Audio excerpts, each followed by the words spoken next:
Ladies and gentlemen, the secret word tonight is car. C-A-R. Really? You bet your life.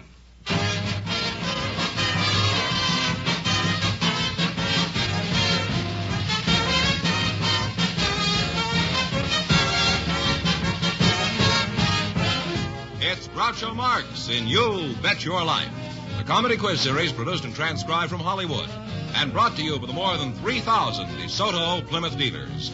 The dealers who now have on display the outstanding 1954 DeSoto Automatic with fully automatic power flight transmission and the all-new 1954 Plymouth, your best buy in the low-priced field.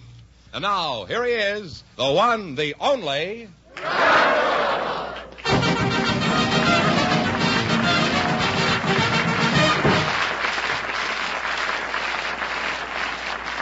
Well, here I am again with $1,500 for one of our couples. Well, we invited some bridge teachers to the program, Groucho, and just before we went on the air, our studio audience selected Rose O'Brien Olson to be a contestant. And her partner is in the music business, Mr. Lucky Wilbur. So, folks, would you please come in and meet Groucho Marx? Welcome to You Bet Your Life. Say the secret word and divide $100. It's a common word, something you see every day. Mrs. Rose O'Brien Olson, you're a bridge teacher, is that? Yes, I am, Archer. And where are you from, Rose? Tacoma, Washington.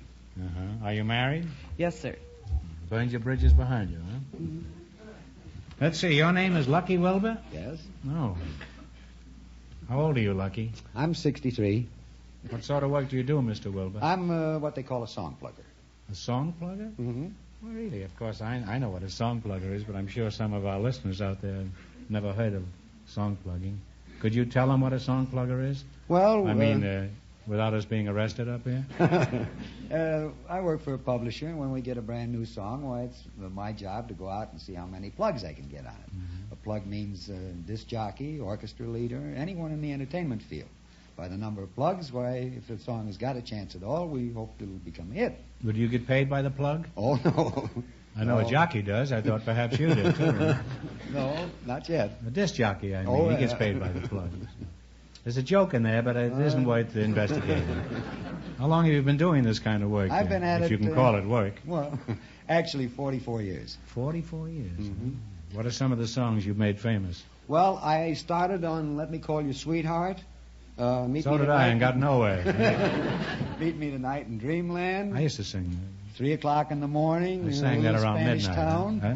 3 o'clock in the morning in a little Spanish town. 3 o'clock in the morning, a little Spanish town? I never heard that. Is that all one song? No, 2 songs. Oh. 2 songs? That's in Arizona, isn't it? No. Wow. And then from there I went... You have to admire me. I certainly keep plugging away out there.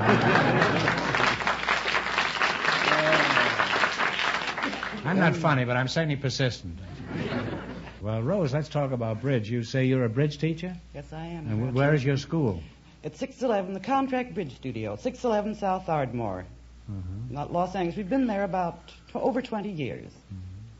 I have my own system in playing bridge. I played a couple of times. You kick your opponent in the shins, and then when they bend over, you just look at their cards.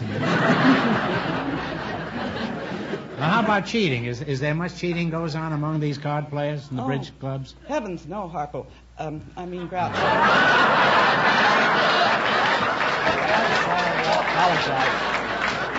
It's all right. You call me Harpo, and I'll talk about stud poker. Lucky, let's get back to you. By the way, did you know I did an album for Decca Records last year? Yeah, I heard it. Yeah.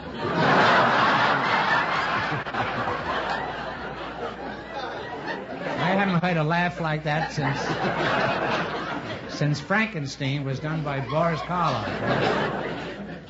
Well, I'd like to continue this conversation, but the time has come to play your bet, your life. Now, we have questions here ranging from $10 to $100, and you must pick 4 of them. The higher the amount, the tougher the question. Is that clear? Yes, sir. You play bridge. I'm sure you're good with mathematics. All right, let's see how much money you can make. You selected sports. Mm-hmm. Now, you want to try a $10 question, a $50 or a $100, or just talk it over between you and come to some specific conclusion. Let's start at $50. $50, all right. A period in the game of polo will last 7.5 minutes. What is this period called? Chucker. That's right, chucker.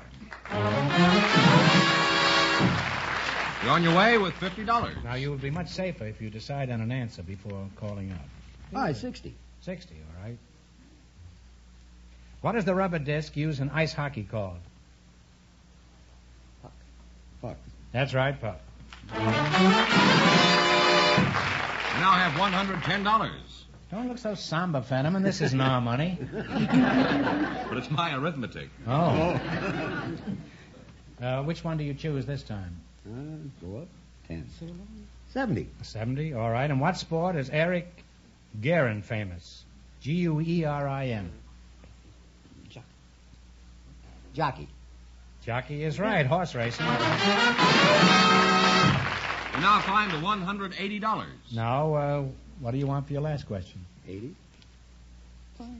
80. All right. Who is the winner of the decathlon in the last two Olympic Games? Talk it over. Mathis. Bob Mathis. Bob Mathias is absolutely right. And you wind up with $260. Thanks and good luck from the DeSoto Plymouth Thank you dealers. very kindly.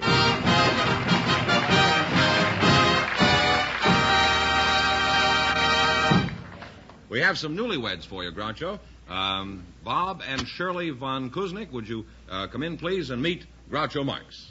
Welcome, youngsters, for the DeSoto Plymouth dealers. Say the secret word, and you'll take home an extra $100. It's a common word, something you see every day. Let's see, Shirley and Bob Van Kuznick. Huh? You're newlyweds? Yes, we are. Mm-hmm. And Bob, where's your hometown? I'm from Cleveland, Ohio, on Lake Erie. And Shirley, where are you from? I was born in Madisonville in Cincinnati. What sort of work do you do, Bob? I'm a lather. You get paid for laughing? Yeah, I put on wire, paper, and that, and a plasterboard on the inside of the houses. Oh, you're a plasterer, huh? How old are you, Bob? I'm 26. You're pretty young to be plastered, aren't you? What's your age, Shirley? 19. Are you a plasterer, too? No, I'm not. How long have you two been married, Bob? Oh, about 10 months. Oh. Shirley, is he anywhere near the right amount? Well, to be exact, it's about 8 months, 3 weeks, and 2 days. Bob, when was the first time you met Shirley? I was in a hot dog stand in Cincinnati in 1951. In a hot dog stand? Yes. Mm-hmm. You mean it was just puppy love at first sight, huh? What was Romeo doing there besides getting mustard all over his necktie? Oh, he was on a 48-hour pass from the Army. Oh, 48-hour pass? That's right. What all did you manage to do on that 48-hour pass? Well, we went out to Coney Island, went dancing. In Cincinnati? In Cincinnati. Is there a Coney Island in Cincinnati? Oh, yes, uh-huh. And went swimming, went on all the amusements, took in a couple of movies, went to a show, and a party. You must have been loaded with money, eh? It's always a mystery to me how a $50 a month GI can spend $300 on a weekend. Shirley, was Bob's Army close enough for him to see you regularly after that first date? He was at Fort Knox. He was at Fort Knox? Yes. Oh.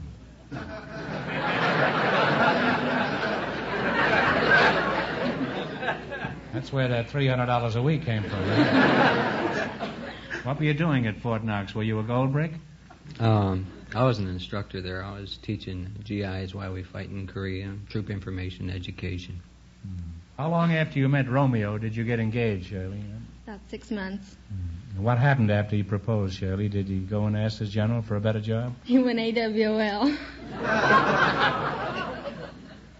From who? You or the Army? Army. You know, you could get into trouble going AWOL, Bob. How long were you over the hill? Oh, about a year and a half. A year and a half? Year and a half. Surprised the Army missed you. That is, I'm surprised the firing squad missed you. Where'd you go for such a long time? Well, I was teaching in my lesson plan that the survival for Western democracy was at stake in Korea, and somebody'd always say, "Wasn't he practice what he preaches?" And after a lesson was over, and so I just went to Korea. You went to Korea? How'd you do that? I just decided to go and went out to the West Coast on an airliner. And Well, how'd you swing it? I didn't know you could just pick up and go to Korea. Well, after I got out there, I went up to Seattle there, and I saw the ship there, and I knew it was going to Korea from the way GIs were talking around there, and So I went over to the naval barracks there where they were billeted, and early that morning there was an advance detail of cooks and bakers leaving, and so I put on a white mess jacket and an apron and went down to the dock that morning real early, and there was only about 15 of us, and luckily it was raining at the time because an officer there said, "Are these the men?" And he said, "Yeah." And he says, "Well, if it's raining, you better get the men out of the rain." And so we went aboard, and I went forward and got lost with the crew. I got to Japan. Well, how far did you get before they finally caught up with you? Well, they never did catch me. I got right up to the front lines. Well, tell us about your experience as a AWOL soldier on the front lines. How did you get lined up with an outfit? Well, the first outfit I came across was the British Princess Pat's, and I stayed with them for a while and some assaults there, and then I worked my way over to their flank to a South Korean infantry unit, and I stayed with them for about 3 weeks. Now, weren't you frightened? After all, you had more or less short-circuited all the training the ordinary soldier gets before he goes into action. Were you scared? Well, I was scared. Some lieutenant might tap me on the shoulder and say I was wanted at Fort Knox. Well, what finally happened? Did the Army ever find out what became of that wandering boy? Well, I finally told the platoon sergeant about it. And what did he say? Well, he told the lieutenant about it then. Yeah? What did the lieutenant do? Well, I went to captain, and the captain on up to the colonel to I Corps. They were passing the buck private, in other words. What happened then? Well, I went to Far East Command in Tokyo, and then from there to the Pentagon in Washington. Well, it certainly can get lost there. What happened when it got to the Pentagon? Well, did they shoot you or anything? Hang you? They finally court-martialed me and fined me $10. Well, you can get that here if the exhaust in your car is smoking. Fined you $10, huh? Now, after you gave yourself up, how did they ship you? Did they ship you home right away? Well, after my court-martial there at Tokyo, I requested to be sent back to my adopted tank unit in Korea, and so my request was granted, and next morning I was shipped back to Korea. I served a full tour then with that unit. Well, that's an incredible story, Bob. A man assigned to Fort Knox wants to get something easier?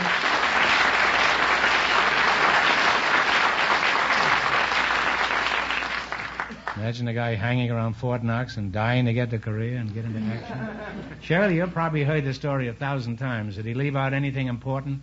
Well, he was wounded and decorated a couple times, and there was a platoon up on the hill which needed some ammunition. They needed a volunteer to drive through the front to bring the ammunition, and so Bob volunteered to go up there, and he got through all the enemies and everything, although he was wounded. Were you dressed as a cook this time, Bob? Well, put her there, huh? Thanks,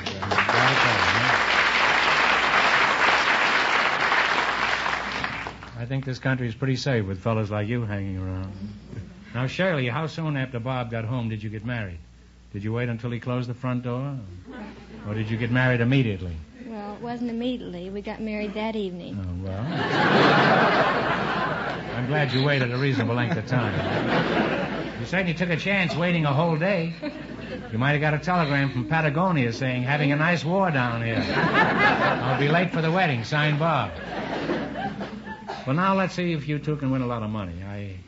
I have to be impartial up here. You realize that. I'm not allowed to say what I'm really thinking, but if you don't win the equivalent of Fort Knox, there's going to be some heads rolling in the morning around. In the race for the $1,500, the bridge teacher and the song plugger won $260, and the secret word is car.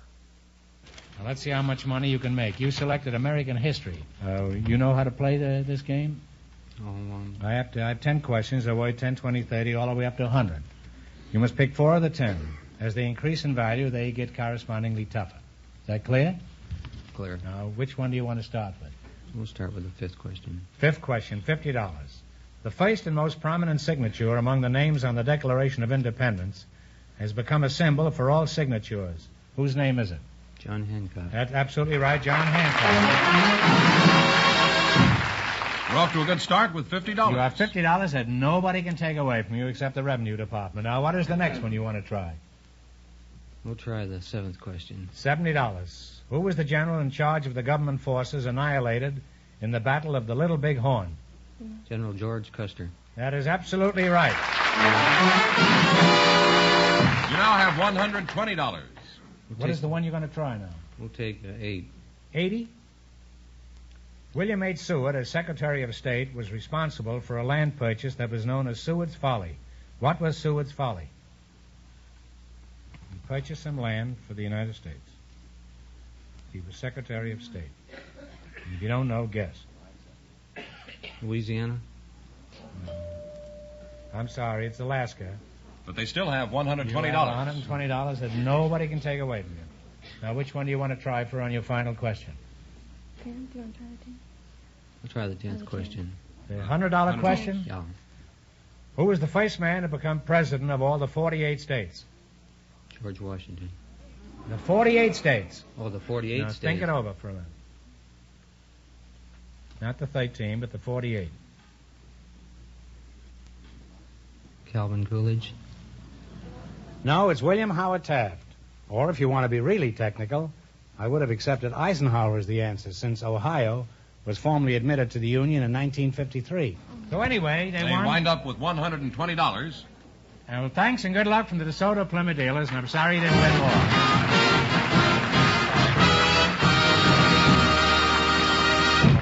All right, George, who's next? Groucho, we asked for volunteers tonight. People. For the Army? No. People with interesting stories. We asked that type of person to volunteer. I see. And just before we went on the air, a Roxy Jamgogian and Walter Atkinson were chosen to be on the show. And here they are. So, folks, would you go in, please, and meet Groucho Marx. Welcome for the DeSoto Plymouth dealers. Say the secret word and you'll divide $100. It's a common word, something you see every day. Roxy Jamgogian. Who's there? That's me, Groucho. That's you? Huh? Yeah. How far did I miss the pronunciation? Well, not any farther than the average person. Oh. What kind of a name is Yamogchian? Shamgochian. Shamgochian? Yes. What, It's an Armenian name. Armenian, huh? Well, what should I call you? Araxi? My friends call me Roxy, which is much easier to say. Oh, don't mention Roxy, will you? No? I played the Roxy in New York. We did 5 performances a day, and each performance lasted an hour. And on Saturday and Sunday, we did 6. So if you must have a nickname, I'll call you the Palace or the Majestic Theater in Chicago. Do you have a job? Yes, I do. I teach at the Fairfax High School. Oh, really? In fact, I've been there since the school opened. What do you teach? Well, until just recently, I taught drama and public speaking, had the play production work. But just now, I'm in the English department. Oh, you teach English? That's right. And where are you from, Walt? I'm from Madison, Georgia. That's close to Athens.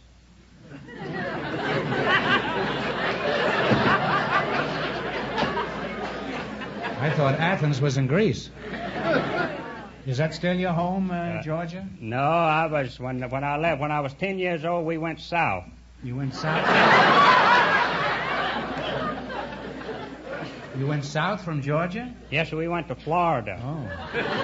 I thought the only thing south of Georgia was Africa, or South Pole. No, we went south. The boll weevil and the zuzu bugs got too rough, and we went south.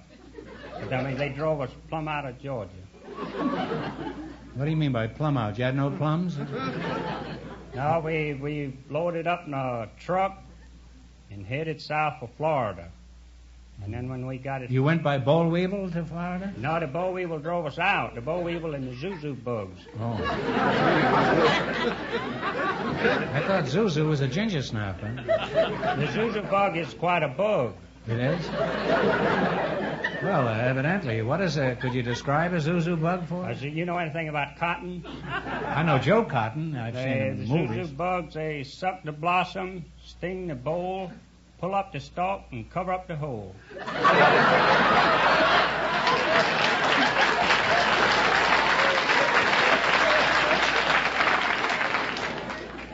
Well, I don't blame you from screaming out of there. Where'd you wind up? We landed in Umatilla. Well, That's between Asketul and Okie-Humpkie.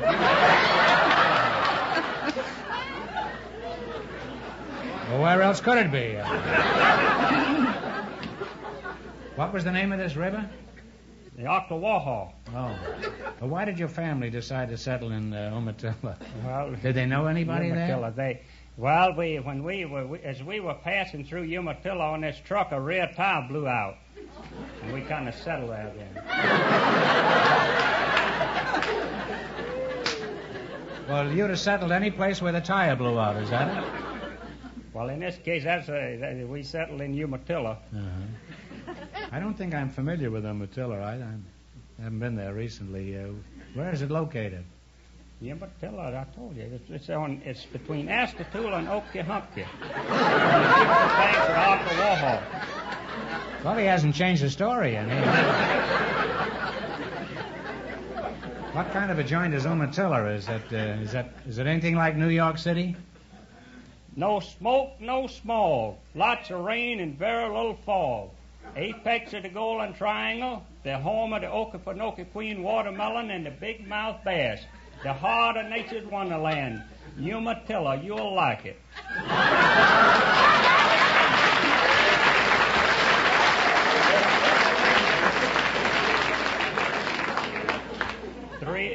Three filling stations, an all-car garage, a post office, and a barber shop. Wait a minute. You said something. You said car. Okay, up. You said the secret word car, so you get $50, and Mrs. McGotchin gets $50. What did I say? You said boll weevil, and that's the secret word in there. You just happen to be lucky that boll weevil was the secret word. It wouldn't happen again in 100 years. It was either boll weevil or Umatilla. I don't remember. Well, it's certainly been a confusing experience talking to you two. But now it's time to play You Bet Your Life. You know how to play our new quiz? I have a list of 10 questions. You pick the category yourself. Is that right? Yes, sir. In the race for the $1,500, the first couple lead with $260. Let's see how much money you can make. You select a dictionary quiz. And being from Fairfax High, you ought to be very good at this, Mrs. Yamagochian. Now, which question do you want to choose first? You can start with 10 or 100 or 50. Let's start with 4. You don't want to discuss this with her at all? That's all right. Question number 4, that's $40? Number 4, yes. All right, a man who grinds grains and makes flour is called what? Talk it over. A miller. A miller on the D, that's right. You now have $40. Now what do you want to do? 5. Number 50. Huh? If you were indolent, what would you be? Lazy. You'd be lazy. That's right. You now have $90. Which one? Well, 8. Shall we try 8? 80? 8. $80. If an aviary is a place to keep birds, what is an apiary? A-P-I-A-R-Y. Apiary? Apiary. Apiary. Bees. That's right. The place to keep bees. You now have $170. Now, which question do you want to try for? The 90, 100, 60, 30? 60. 60. What is the Latin phrase that means solid earth? Terra firma. Yes, he knew that. And you wind up with $230. Thanks and good luck from the DeSoto Plymouth dealers. Real good. And that means the bridge teacher and the song plugger with $260. In just 1 minute, get the chance at the DeSoto Plymouth $1,500 question, Groucho.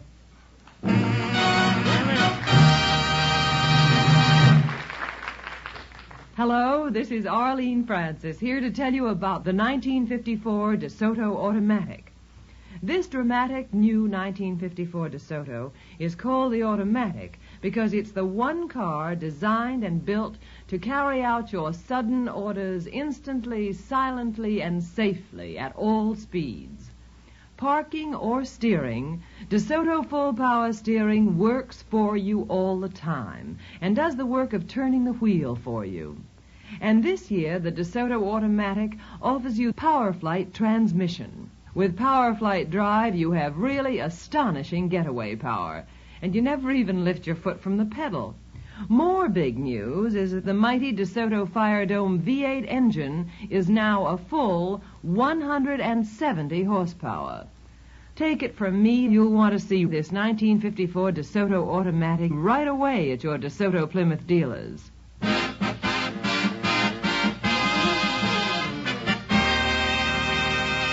Now here's the bridge teacher and the song plugger, all set for the DeSoto Plymouth $1,500 question. In 1889, an American newspaper woman went around the world in 72 days, 6 hours, and 11 minutes. For $1,500, what was the name of this famous New York journalist? Talk it over.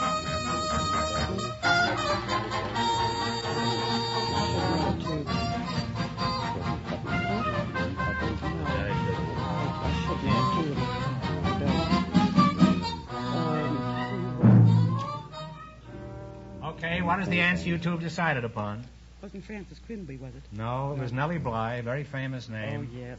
So that means the big question next week will be worth $2,000. Well, they lost the big money, but how much did they win the quiz, George? They won $260 in the Well, quiz. that's not so bad. Congratulations, and thanks to both of you and to all of our contestants on the show tonight. Thank you very much, You bet your life. Thank you.